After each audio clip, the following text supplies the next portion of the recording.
There's nothing more frustrating than you building a website and you finding you run it through the Google speed test and this is what you end up with. It's not great, is it? So, how do we combat this? Well, I'm going to give you 10 actionable real-world tips on how you can speed up and optimize your WordPress website.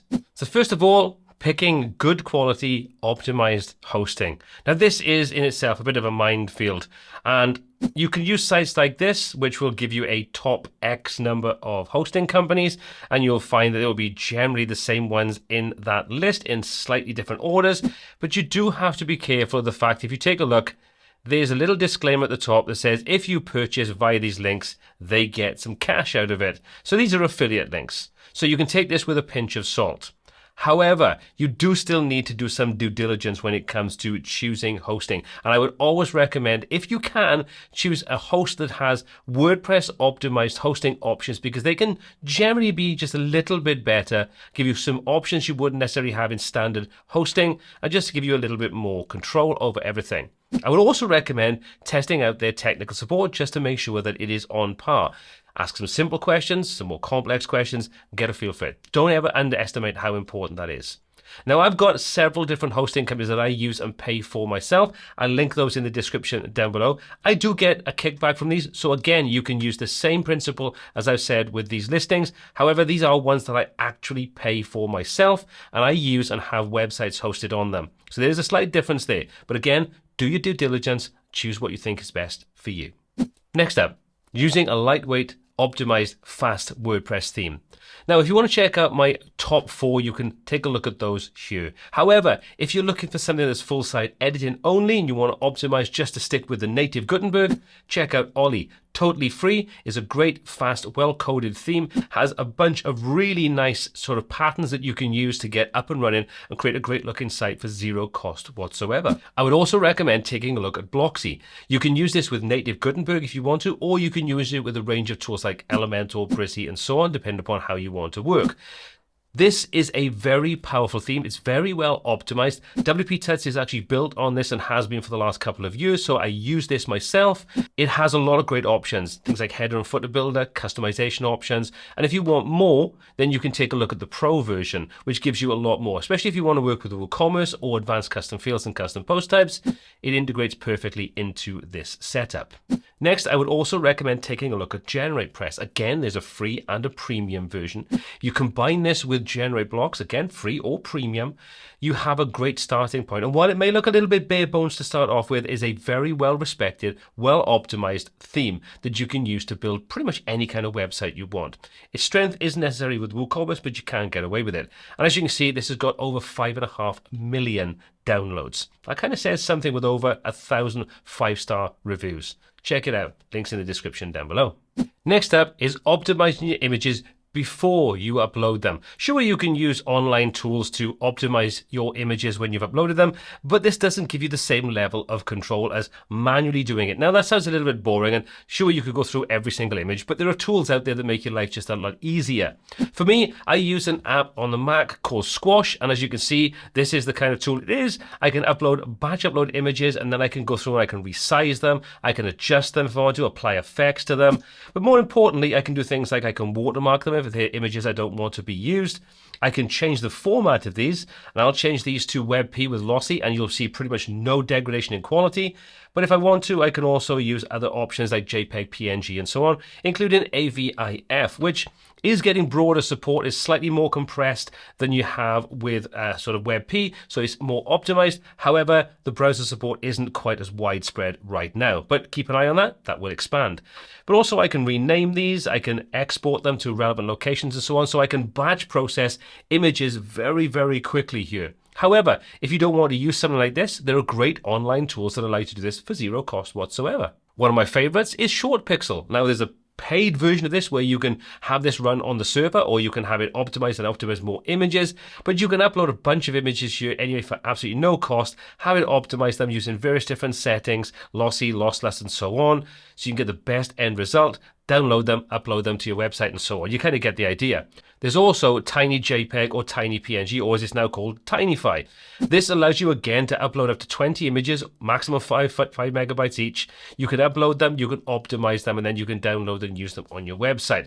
Again, it's great, it's quick, it's easy, it's free, but it's better to optimize before you upload than it is to let the server actually try to do that side of things, or to use a tool that actually takes them off your server and handles that side of things. Optimize before you upload. It's just easier. Now, next up, we've optimized our images, we've uploaded them, we've got them on our site, we've making them look great, but you've got a lot of images and that's slowing everything down. So the other thing you want to look at is lazy loading. Now, lazy loading, as its name would suggest, is it will only load the images in when they start to come into your browser viewport. So for example, once you start to scroll down the page, any images below the fold, below what you can see, won't be loaded in until you start to scroll up, and then they'll be loaded in. This means that your site and your page loads in much faster and it's just easier. You don't have to do anything. You can use a caching tool like I'm using here, which is Breeze, which is part of Cloudways, and there are great options like auto-optimize. Even take a look at your theme. For example, if you take a look at Blocksy, that's got lazy loading as part of it, so there's no additional plugin or outlay. But you'll see with this, we can lazy load images, which is great, but we can also lazy load things like iframes if we embed things, we can lazy load videos and so on. So there's more options here, but lazy loading your images as a bare minimum is a great way to speed up and make your site just feel a little bit snappier. Next on the agenda is minification. In other words, optimizing files on your server, on your site. For example, your HTML, your CSS, and your JavaScript. We can minify these. Now, there's a couple of caveats to this, which I'll go into in a moment. But all minification means is, instead of having it all broken down into new lines with all spaces and things like that, it literally strips all of those characters out, all the spaces, new lines, and so on, shoves it all together in one big chunk, but it'll still be able to be read. What this does is it just makes those files just a little bit smaller. And obviously on bigger sites with big CSS files and big HTML files on complex pages, that can make quite a considerable difference. But the caveat to this is, where you've got a tool like this, or you can use auto-optimize, which is a free option, don't do all of these and enable them all and then just save it and just carry on with your day. Chances are you may well find out your website doesn't work the way you expect it to. So the simple way to do this is one at a time. Again, I know it takes a bit of time, but you've only really got to do this once. And once you've spent a bit of time to do it, you can kind of forget it. So go into each one, like your HTML minify, enable it, save, clear your cache.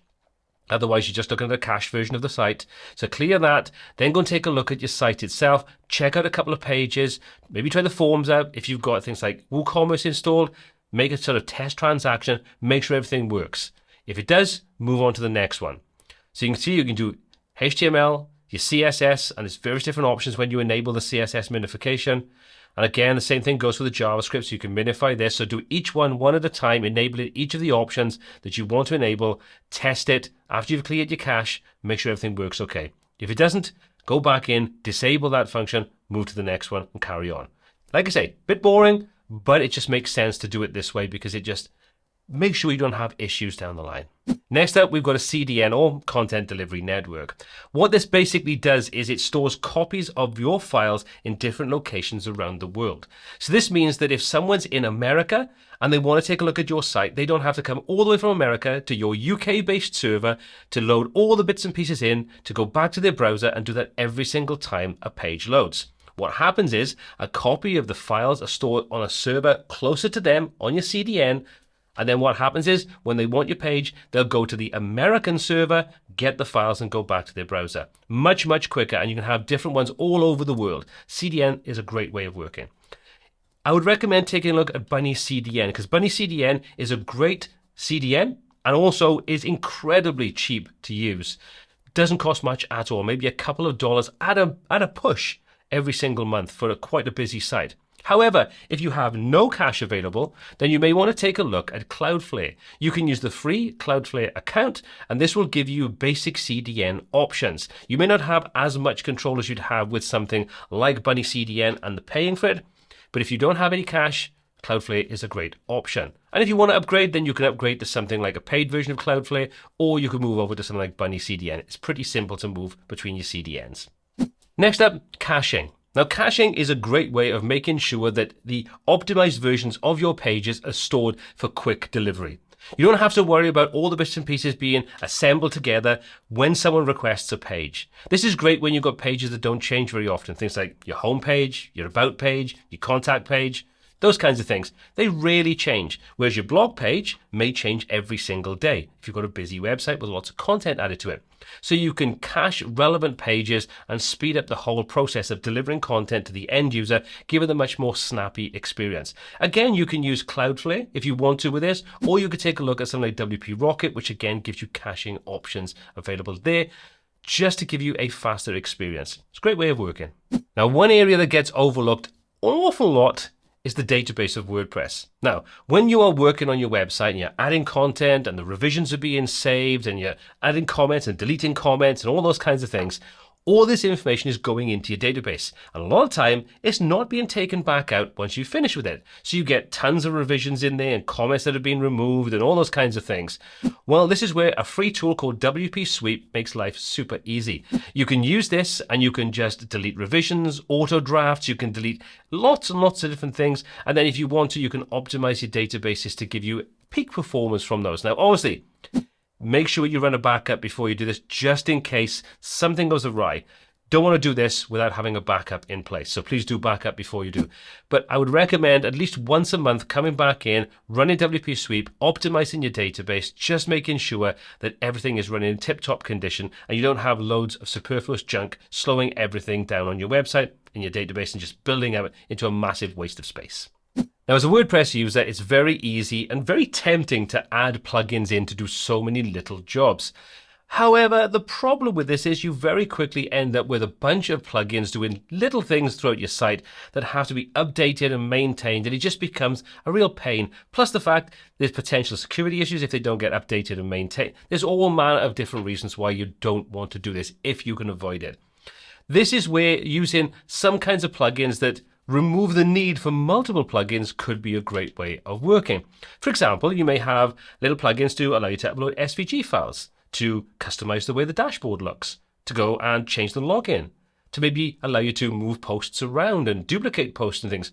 There's probably half a dozen plugins that I talked about just there just to make the admin a little bit more usable. So this is where something like admin site enhancements, the free version, has tons of options to allow you to have one plugin to update and maintain that has probably 60, 70 different modules available inside there that makes it super easy to be able to make changes, tweak and customize the dashboard of WordPress. And if you need more, there's the pro version, which gives you even more options, some more advanced things. But even the free version covers probably 90% of what most users will want to do when it comes to their WordPress dashboard. So you can easily do away with a bunch of plugins that are doing little jobs here, there, and everywhere.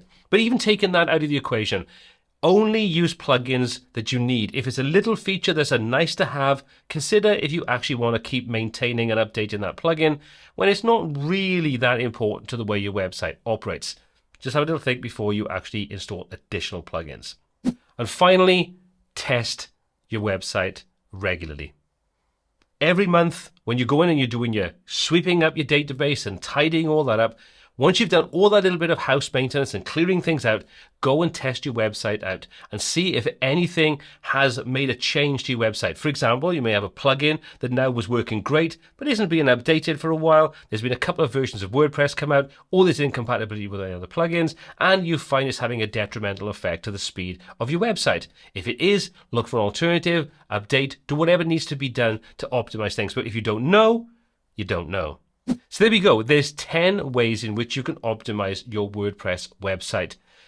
Hopefully this has been useful. If it is, let me know in the comment section down below, and all applicable links are down there as well. My name is Paul C. This is WPTuts, and until next time, take care.